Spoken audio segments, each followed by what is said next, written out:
Like இன்னும் நம்ம வெறும் ப்ராம்ப்ட் கொடுத்தாலே போகிறோம், அதாவது சினிமா லெவலில் ப்ரொடக்ஷன் லெவலில் வீடியோஸ்லாம் வருதுன்னு சொல்கிறாங்க.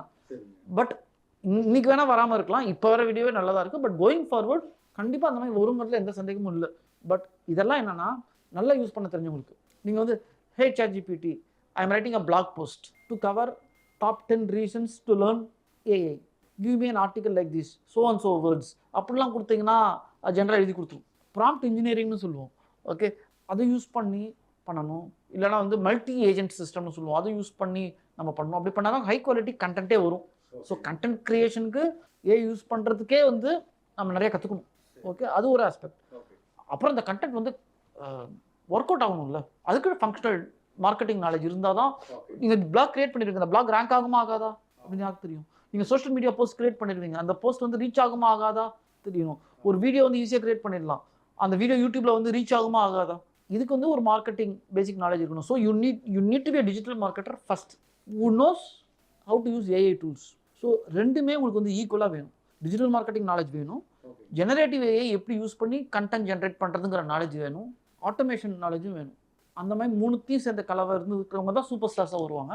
எடுத்தவொடனே அது வராது, but you can start with digital marketing and then AI and then automation. Yeah to start to tell you ரொம்ப ஷார்ட்டாக சொல்லணும்னா கண்டென்ட் ப்ரொடக்ஷனில் அதிகமாக யூஸ் பண்ணிக்கிட்டு இருக்காங்க. அது தவிர நிறைய ஏரியாலையும் யூஸ் பண்ணுவாங்க. ஸோ அந்த நிறைய ஏரியா நான் சொல்கிறது automation. For example YouTube comments இருக்குது. ஓகே, சோஷியல் மீடியாவில் கமெண்ட் வருது, கரெக்டுங்களா? நைட் வந்து கமெண்ட் வருது, காலையில் நீங்கள் வந்து பார்க்குறீங்க, பேடாக உங்கள் பிஸ்னஸ் பற்றி தப்பாக தான் எழுதியிருக்கான். 12 மணி நேரம் 14 மணி நேரம் கழிச்சு நீங்கள் ரெஸ்பாண்ட் பண்ணுறீங்கன்னா அந்த 12 மணி நேரம் 14 மணி நேரம் இவ்வளோ பேர் உங்கள் பிஸ்னஸ் அந்த கமெண்ட்ஸை படிச்சிருப்பாங்க, ரிவ்யூஸை பார்த்துருப்பாங்க. நீங்கள் ரெஸ்பாண்ட் பண்ணுற வரையும் அது இருக்காது, வெயிட் பண்ண மாட்டாங்க.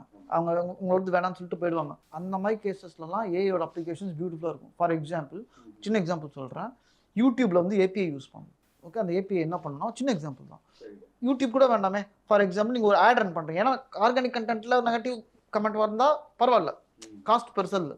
பெய்டு கண்டென்ட் நீங்கள் வந்து இன்ஸ்டாகிராமில் ஒரு ஆட் ரன் பண்ணிக்கிட்டு இருக்கீங்க, ஆடு கீழே வந்து கமெண்ட் வருது.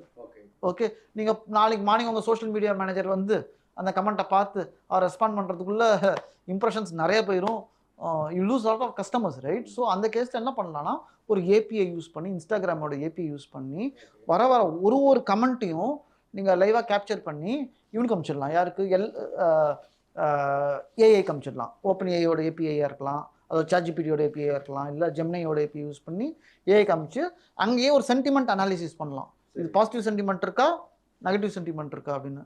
பாசிட்டிவ் சென்டிமெண்ட் இருந்தால் இந்த மாதிரி ரெஸ்பான்ஸ் கொடு அப்படின்னு நாங்கள் செட் பண்ணலாம், நெகட்டிவ் சென்டிமெண்ட் இருந்தால் இந்த மாதிரி ரெஸ்பான்ஸ் கொடு அப்படின்னு நாங்கள் செட் பண்ணலாம்.